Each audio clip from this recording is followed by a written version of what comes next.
সকালে উঠেই মেয়েকে আমি এক এক দিন এক এক রকম কাজ শেখাই। কোনো দিন যেরকম ঠাকুর প্রণাম করতে যায়, আজকে কিন্তু ও সোজা বাইরে চলে গেছে। তো বাইরে গিয়ে কিন্তু কালকে ও নিজেই বসে বসে এখানে কলাগুলো খেয়েছিল, আমি চোচাগুলো কিন্তু রেখে দিয়েছিলাম। তো ও কিন্তু ঘুম থেকে উঠে চোচাগুলো ফেলছিল। আমি চাই ও ছোট থেকেই মোবাইল টোবাইল সকাল থেকে উঠে না দেখে এইসব একটু করে কাজ শিখুক। সো হ্যালো এভরিওয়ান, সকলে কেমন আছো? আশা করি খুবই ভালো আছো, আর আমিও ভালো আছি। আমি প্রিয়া, মহারাষ্ট্র ছোট্ট একটি শহর কোলাপুর থেকে। তোমরা কে কোথা থেকে আমার ব্লগ দেখো অবশ্যই জানিও। মেয়ে কিন্তু কাজকর্ম করে চলে আসছে, হাত মুখ ধুয়ে দিয়েছি, তারপরে ও কিন্তু পড়াশোনা করতে বসে গেছে। তো ও বলছে বিছানায় পড়াশোনা করবে না, ও তো বলতে পারে না, মানে যাই হোক আমাকে বোঝায়। তো এখানে কিন্তু খুব খুশি হয়ে গেছে পেন্সিল আর সিলেটটা নিয়ে। আর আমিও চাই যে ও ছোট ছোট এই জিনিসগুলো শিখুক। আমারও ভীষণ ভালো লাগে ওকে পড়াতে, ওকে কিছু করাতে। আর এখানে তো আমি একা একা থাকি, তো আমার শিক্ষাতেই ও মানে বড় হবে, তাই জন্য আমি চাই যেন ও ভালোভাবে পড়াশোনা সব কিছু করে। সব মারাই হয়তো এই জিনিসটাই চায়।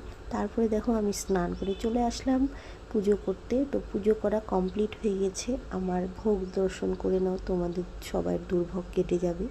তারপরে দেখো খুব ভালো একটা জিনিস আজকে তোমাদের সঙ্গে শেয়ার করব। বরমশাই কিন্তু চিকেন নিয়ে আসছে, আজকে নাকি ওই রান্না করবে। তারপরে যাই হোক ও কিন্তু মশলা কাটতে বসে গেছে, আমি কিন্তু এখানে দুধটা গরম করলাম। আজকে কিন্তু 3 ধরনের দুধ হয়ে গেছে। একটা কালকে ছানা, আজকে আবার দুধটা ফেটে গেছে।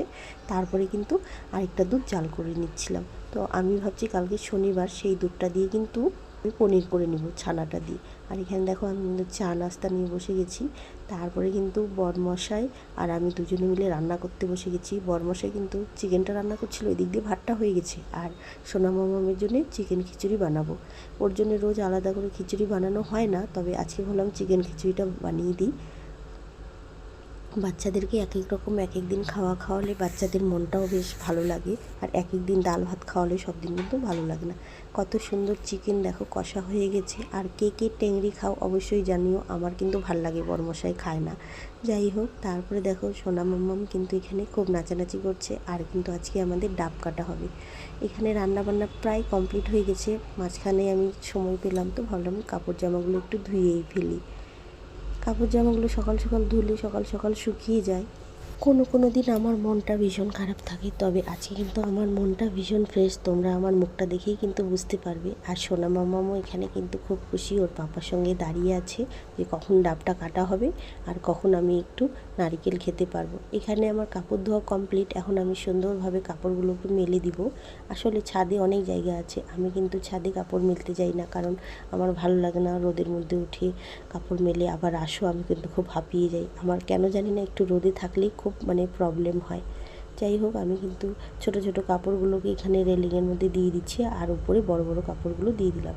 তারপরে দেখো সোনা মামামের খিচুড়িটা রেডি করে নিলাম। আর ওর পাপার এখনও কিন্তু ডাব কাটা কমপ্লিট হয়নি। এখানে দেখো সোনা মামাম বালতি উল্টো করে বসে গেছে।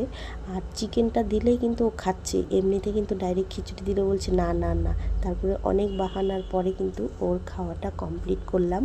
আর ওর খাওয়া কমপ্লিট করার পরে দেখো আমরাও চলে আসলাম খেতে। এখানে সজনা আলুর তরকারি, এখানে স্যালাড, আর লাল লাল কি সুন্দর বরমশাই চিকেন রান্না করছে। ও আমার তো খুব পছন্দ হয়েছে, চলো খেয়ে দেখা যাক কেমন লাগে। সো দেখো এখানে আমরা সজনা আর আলুটা দিয়ে আগে খেয়ে নেব, আর চিকেনটা পরে।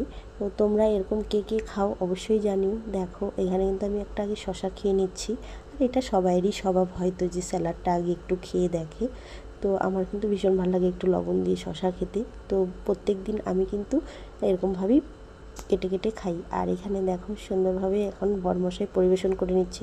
এই চিকেন মটন মাছ রান্না হলে বরমশাই পরিবেশন করে, আর আমিও অপেক্ষা করে থাকি কখন আমাকে দিবে। যাই হোক, ব্লগটা এখানেই শেষ করছি। আর খুব কিন্তু টেস্টি হয়েছিল খাওয়ার। তো সবাই জানিও আমার ব্লগটা কেমন লেগেছে। দেখা হবে নেক্সট ব্লগে, ততক্ষণে খুব ভালো থেকো।